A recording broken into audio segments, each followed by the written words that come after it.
This is breaking news from CBS 11. Right out of the gate, breaking news tonight. Another child rushed to the hospital after being pulled from a community pool. Here's what we know. Live picture, Cobb Park Apartments. We're on East Berry Street South. We are told an 8-year-old girl was pulled out of the water earlier tonight. She right now is at Cook Children's Hospital. Critical condition, the last update we had. The ambulance you see there off to the right, that is for somebody else who is said to be in need of non-life-threatening medical attention right now at this scene. We're going to be in contact with the hospital throughout this entire newscast. Any updates, we'll get them to you right away. New tonight, a vigil near the pool where a 6-year-old Fort Worth boy drowned today.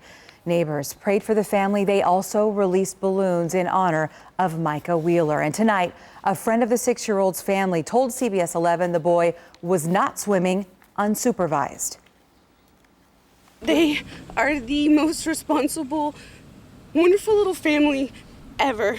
And she was right there. She was in the pool. Incredibly heartbreaking. Lori Vincent says the boy's mother was in the pool off of Grand Champion Boulevard in North Fort Worth. It is still unclear to investigators and the family how the drowning happened. It just happened. I don't know why. This was a tragic event. And the drowning adds to a growing trend that is alarming first responders. Just last month, MedStar reported being called out to 9 similar emergencies in Tarrant County. 3 were fatal. And with the holiday weekend ahead, responders fear there will be more drownings. And then we get this news today. There's a new water safety device out there. It has a lot of people talking. What is this thing? Well, we know it's not just for children. We're going to explore how this thing works a little bit later in this newscast. More breaking news tonight at 10 o'clock. Texas Attorney General Ken Paxton needs a lawyer. Tonight, he has hired one. Paxton, who has been the subject of an ongoing state securities fraud investigation, has now hired Joe Kendall. He's a former federal judge and now a Dallas-based attorney. Prosecutors say that they will bring a first-degree felony case to the Collin County grand jury in a matter of weeks. A second case, they say, will follow a few weeks after that. A conviction could bring anything from 5 years probation all the way up to life in prison. Happening now, a very wet deja vu in one Dallas neighborhood. JD Miles live at the scene of a pretty big water main break. And JD, gosh, isn't this the second one we've seen out there in about a week? Wow. Kaylee, you stole my line about deja vu. That's what it feels like, because I was standing about right here last Tuesday, right here showing you police blocking traffic and crews working on a water line break on Marsh Lane. The line that runs underneath Marsh here is being repaired only a few feet, it looks like, from where we were showing workers last week. A wave of water this evening filled the streets and caused another big mess for residents here to clean up. The water didn't reach any homes, but it came close again. Residents recorded on their phones the first few seconds of the rush of water that was high enough to cause trouble for those driving through it. But this is getting to be a pain for homeowners tired of scraping mud off their driveways and, more importantly, not having any running water. I'm told at this hour it's been cut off to dozens of homes and even businesses from within a mile of this area. No word from the city on when it will be back on, but these work crews have had a lot of practice recently, so hopefully it won't be too long. Live in Dallas, JD Miles, CBS 11 News. JD, appreciate it. Thanks. While I say these words, I want you to focus on that picture. Trapped in a chimney for hours. Tonight, this Irving 10-year-old is out of the hospital and explaining how he got stuck. Jeff Paul with the exclusive tonight for us. Jeff? Well, Doug, the boy was up there on his roof when somehow he dropped his cell phone down the chimney. So he decided to go after it and started to slide down a space no bigger than this oval that I'm drawing right here. And it was halfway down that space where he got stuck, but somehow was rescued unharmed. So I got stuck up right in a place. Jaden Wallingsford is lucky to be alive. Me and my friend, we were chillaxing on the roof. We got on the chimney just chillaxing. My phone fell into the chimney. That's when the 10-year-old Irving resident thought it would be a good idea to slide down like Santa Claus to grab his phone. If I went in the, I can climb back out and then everything would be normal, but I just got stuck at the bottom. And there he remained in a soot-smothered chimney for nearly 3 hours.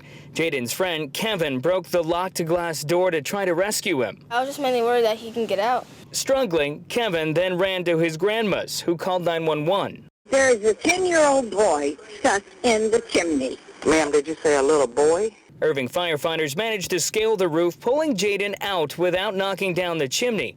Jaden walked away with only a few scratches. For the time being, I'm thankful that my son's alive. But Jaden's father, James, says his son is grounded, especially from the roof. Jaden says he's learned his lesson and says he won't be chillaxing on any chimneys anytime soon. Never do that again. I was worried, and I'm thinking right now that I shouldn't do that again.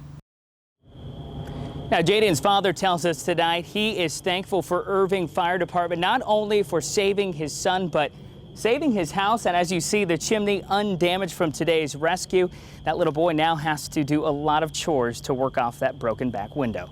Reporting live here in Irving, I'm Jeff Paul, CBS 11 News. We're just glad he's okay, Jeff. Thank you. New tonight, a McKinney man among the dead in a small plane crash in East Texas. Tonight, DPS says 49-year-old Joe Livingston was the passenger. The pilot, 54-year-old Walter Missouri from Quinlan, also died, and that crash is being investigated. We have new information tonight about a Plano police officer arrested by his colleagues. We are told Officer Byron Bettler crashed his car early this morning. That is what led to his arrest on DWI and evading arrest charges.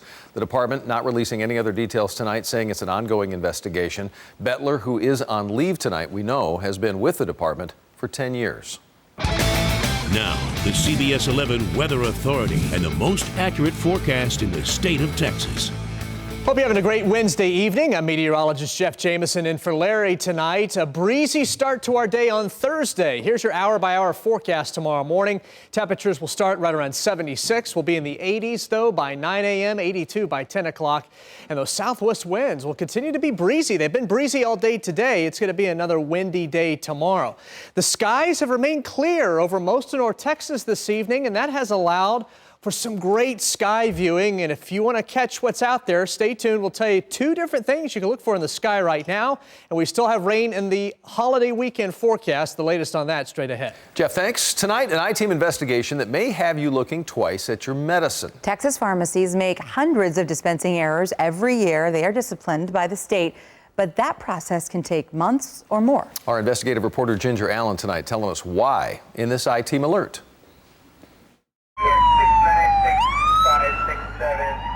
A 10-year-old suffered a narcotics intoxication after being given methadone rather than methylene to treat ADD. A 6-month-old began vomiting after getting a far too powerful dose of acid reflux medicine from this Walgreens in Mansfield. And after visiting this Fort Worth pharmacy, a customer was hospitalized for taking 5 times the amount of insulin. The I-Team has learned the Texas State Board has disciplined 34 Texas pharmacists in the last 9 months for complaints like these. If I would have taken the diabetes medicine instead of my cholesterol medicine, bad things could happen. When we first spoke to Bennett Cunningham, a former CBS 11 employee, he had received blue round pills to treat diabetes from this Dallas CVS, even though his cholesterol medicine is tan and oval shaped. I was a squeaky wheel. Cunningham filed a complaint with the board. You have pharmacists dealing out drugs. If you are not careful, you get the wrong drug, you die. The I-Team has learned the state disciplined the pharmacist in Cunningham's case earlier this year, ordering him to make changes to improve his practice, take continuing education courses, and pay a fine. The board also fined this Dallas CVS pharmacy $500. It's nice that the state did something. But Cunningham questions how long it all took. This took almost a year and a half. And it's not just CVS. These board orders contain some big-name pharmacies around DFW. In the last few months, they show pharmacists at Tom Thumb, Target, Kroger's, and Walgreens have all been disciplined for mistakes made with patients anywhere from 93 years old down to 3 months old. I got 2 kids, so I'm checking their medicine and I'm checking my medicine. You know, once bitten, twice shy. Like Cunningham, the state records show many people got the wrong pill. One got the wrong bag. But for most customers, it was the wrong amount. An 11-month-old was rushed to urgent care after getting a prescription from this pharmacy in Haltom City. His parents gave him 3.75 milliliters of cough syrup rather than 0.75 milliliters 3 times a day. A spokesperson with the board admits the disciplinary process can take time. He says the investigation takes months, and then the board only meets 4 times a year to discuss these cases. So what can you do? 2 things. 1, make sure you consult with your pharmacist before you leave the pharmacy. Talk about the drug and the dosage. And then secondly, check this insert. All prescriptions have them. It has information on the shape, the size, the color, and the markings of your drug. Compare it to that before you take it. I'm Ginger Allen, CBS 11 News. By the way, Ginger also reached out to several of the pharmacies mentioned in the story. CVS, for the record, tells us prescription errors are rare, but they are thoroughly investigated. Lake Worth Pharmacy denies any wrongdoing in its case. We do have another live look there at Fort Worth. It's the apartment complex, the site of another possible child drowning, and we will have a live update for you just ahead. They loved their dog until it mauled their daughter. This North Texas family explaining tonight why the timing of this attack is what's going to be haunting them forever. A new mural in Dallas expected to turn heads. The story behind this provocative display next. Also, water safety tonight. Can this little thing around your wrist make a difference between life and death in the water? An update now on our breaking news. Another drowning emergency involving a child. Ken Molestina is live in Fort Worth. Ken, what can you tell us? Well, Kayla, you know, we just arrived on scene here. We were covering the story of a drowning of a 6-year-old in North Fort Worth when we got here. This is still a very active scene. You can see behind me there are police and MedStar officials here on the scene. We're being told that this is about an 8-year-old girl. An 8-year-old girl was in the community pool here at this apartment complex when she had to be pulled out.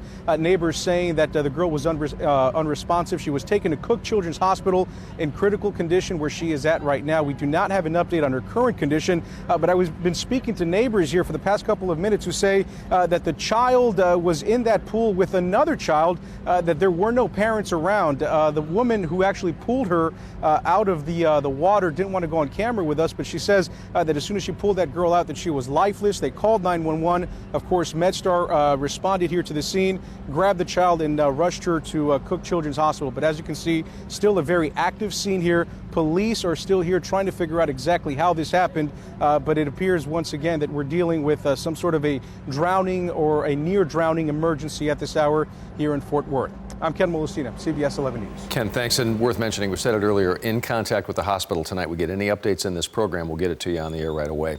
Now, attacked by a beloved family pet, a 5-year-old girl recovering from a pretty serious dog bite to her face. As Andrea Lucia shows us, her mother feels she is to blame because she ignored signs that something was wrong. This is a story you'll see only here on CBS 11 News. He just jumped at my face right immediately that second. And 5-year-old Dorothy was petting her family's border collie Saturday when he suddenly attacked. He turned around and he bit into both sides of her face. And Chelsea McGowan adopted Aggie 10 years ago, but recently noticed a change. Just kind of grouchy around Dorothy specifically. He was fine with her for 4 years of her life. Her husband saw Aggie snap at their daughter. Mac said, that's it. He has to go live someplace else, and I begged him to let the dog stay. After hearing him growl last week, she finally gave in. Saturday, she had Aggie on his leash as the family said goodbye. Dorothy said, can I pet him? And I said, yeah, sure, come here. It'll be fine. Last thing I said before she gets attacked is, yeah, it'll be fine. I can't undo that. The bite to Dorothy's face sliced through skin and muscle, leaving what's likely permanent scars. Sometimes I say I look terrible. Her mother blames herself for missing the warning signs and hopes to prevent others from doing the same. 1 inch higher would have gotten her eye. 2 inches lower would have gotten her throat. What happened to us is so not the worst, and it happens in a split second. Friends and family have now surrounded Dorothy with presents. Because I'm hurt and they want me to feel better. She's definitely feeling better, but what she really wants are prayers. I pray that other people keep praying for me and that God makes me better. In Morgan Mills, Andrea Lucia, CBS 11 News. You got all the prayers you need, I guarantee you that. Aggie, by the way, the dog has been euthanized. The family, though, believes that some pets may simply need to find a new home without children. It's not always the right place for them. At CBSDFW.com, you're going to find more on an effort to help out this family. New tonight, there's a new product out there, claims it can save people from drowning. It's getting a lot of attention, a lot of talk. This is called KinGi. It's a wristband. It has a balloon inside, as you see. It can be blown up simply by pulling a handle. The creator says it is the smallest inflatable in the world and a perfect alternative to a life jacket. And people, some of them at least, agree. KinGi's fundraising site, which was asking for $65,000 to start production, has raised over $415,000. Now, the CBS 11 Weather Authority and the most accurate forecast in the state of Texas. Well, do you have a chance to get outside this evening and check out this? You're looking at two planets. The brighter one is Venus. The slightly dimmer one is Jupiter. And then you turn around and see our big full moon out there. A lot to look at in the sky. And what you saw there with the two planets of Venus and Jupiter is what's called a planetary conjunction. Last night, there was 0.3 degrees of separation. We called that the Star of Bethlehem last night. But there were so many clouds in our area last night, many of you were not able to see it. But tonight, perfect viewing. They are a little bit farther apart tonight in the western sky if you still want to get out there and see it. Even though they look really close, the two planets are actually 400 million miles apart. And then you go and look off to the east, and we have a full moon tonight. Two full moons coming up this month. The first one tonight, the second one will be at the very end of the month on July 31st, and we won't see two full moons in the same month again until January 2018. So a lot to look at in the sky, and we have those clear skies because thunderstorms didn't manage to develop here. We dried out just enough today that kept all the thunderstorm activity well off to the south and nothing at all showing up on live CBS 11 Doppler radar. There are a few storms along the Louisiana coast, but that's the closest it is to us. And tomorrow will be another dry day for us as we take a look at the future sky forecast. Tomorrow morning, mid-70s. It will be a windy, very warm day tomorrow with highs in the lower to mid-90s. But we do introduce rain chances back to our forecast on Friday, just in time for the holiday weekend. But again, it's not going to be a washout on Friday, about a 20 to 30% chance of showers and storms. The better chance Friday will be north of the Dallas-Fort Worth area, and up along the Red River, you'll have the best chance of seeing some rain. Saturday, the 4th of July, we're still going with a slight chance of showers and thunderstorms. Right now, about a 20% coverage with the better chance of rain, especially south and southeast of the Dallas-Fort Worth area. So again, you might have to dodge a few showers for those picnics or barbecues or spending time at the lake on Saturday, but don't expect to see an all-day rain. That's not what's in the cards. So here's your forecast. Tomorrow morning, 76 out the door, windy with those southwest winds up to 30 miles an hour and a high of 93. There's our 30% chance of storms on Friday with a high of 92. And let me show you how the better rain chances are up here along the Red River coming up, especially Friday afternoon and Friday evening. Saturday, once again, the best chance of rain is going to be during the afternoon, a 20% chance, highs in the lower 90s. 10% chance on Sunday, and then we dry out altogether next week and start heating back up into the mid and upper 90s. Thanks so much, Jeff. Appreciate it. We've got this breaking news we've been following out of Fort Worth. A live look here again. That's where an 8-year-old was pulled from an apartment complex pool this evening. We are going to hear from the woman who pulled that 8-year-old from the pool coming up in just a moment.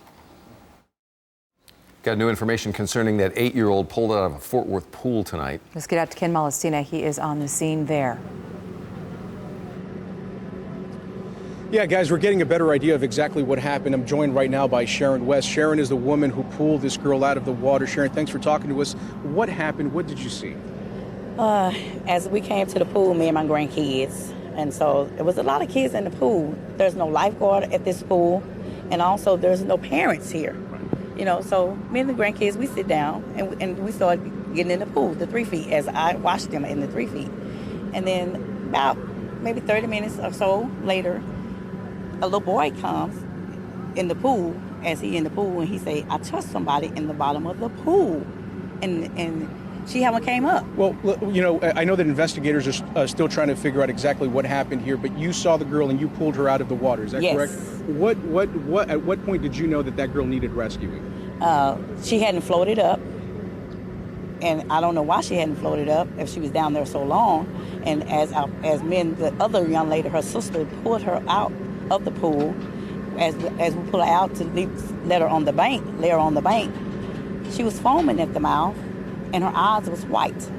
And at that point, the ambulance 911 had already been called, correct? Yes. Yeah, okay. How soon after, between the time that you pulled her out of the water, that the ambulance got on scene? Oh, about 15 minutes at the most. I mean, because we was wondering where was they at. I mean, it might not have been that long, but to me, it was long. Sure. I mean, because, you know, pressure, time, you know. And so 2 other young men tried to do CPR on her. Nothing came to hand. Okay, Ms. West, thank you very much for joining us and for explaining that for us. There you have it, folks. Again, that 8-year-old girl was taken to Cook Children's Hospital in critical condition. That is the very latest on her condition as of the last update that we have heard. We are live in Fort Worth. Ken Molestino, CBS 11 News. Ken, we appreciate it. Words can't describe. We'll be right back. 2 was nice, 3 was asking a little too much. The Rangers' winning streak comes to an end, but it wasn't like they didn't have a shot. 3rd inning, Shin-Soo Choo, boy, does he make a lot of money. But this is a money swing. Now, first it was Mitch Moreland on a roll. Now it's Choo, his 3rd straight game with a homer. Next inning, Ryan Rua says if Choo can do it, so can I. Rangers up 2-zip. This game is over. No, it's not. The Orioles come back with 4 runs of their own. Nick Martinez, so great to begin the year. What happened to him? Rangers lose 4-2. The hot Giovanni Gallardo pitches tomorrow. Speaking of pitch, the Suns made a pitch and Tyson Chandler caught it and didn't let go. A 4-year deal for $52 million. Where do the Mavs go from here? If they don't get DeAndre Jordan, the answer is nowhere. Jordan, known for his high flying with the Clippers, played at Texas A&M. Reportedly, the Mavs had an almost 5-hour meeting with Jordan. Reportedly, it went well, but the Mavericks need some help. There's wants and needs, and Dallas needs this one to happen. So who will the U.S. women face in the World Cup Championship game Sunday? That would be Japan, because a young lady from England scored in her own goal to put Japan in front for good. Imagine the emotion she's dealing with. Chances are she won't be invited to Buckingham Palace anytime soon. Speaking of soon, in just over a month, Tim Brown will be part of the newest class in the Pro Football Hall of Fame. We caught up with the Dallas native this afternoon, walking the halls of his former high school, Woodrow Wilson in Dallas. A lot of people don't know, before Tim Brown became that great receiver, he played in the school band. His love for music was apparent at an early age. I grew up in a really small church over in South Dallas, and we didn't have drums, so we had a drum. So I played the drum. Yeah, we had one snare drum. So I played the drum in church. So, you know, 2 sticks and 1 drum? 2 sticks and 1 drum, bro. Okay. We went at it. Okay. And at one point, before we left there, somebody got me a little cymbal. So I was just, had to diversify. Absolutely. Yeah, he's a good man, too. Nice dude. Like nice that guy dude. a lot. Yep. We'll be right back. We don't want to leave you tonight without an update on the breaking news at a Cobb Park Apartments, East Berry Street South in Fort Worth. Very active scene. 8-year-old girl pulled from the community pool tonight. She's under the care of the professionals over at Cook Children's right now in critical condition. Ken Molestino has been talking to people on the scene, talking to the woman who pulled her from the pool and a man who performed CPR right there at the scene. Updates overnight, CBSDFW.com. The very latest when Karen and Russ join you in the morning, and the entire crew. They'll be on the air bright and early tomorrow at 4:30. Thanks so much for watching CBS 11 News at 10 o'clock. We will see you tomorrow.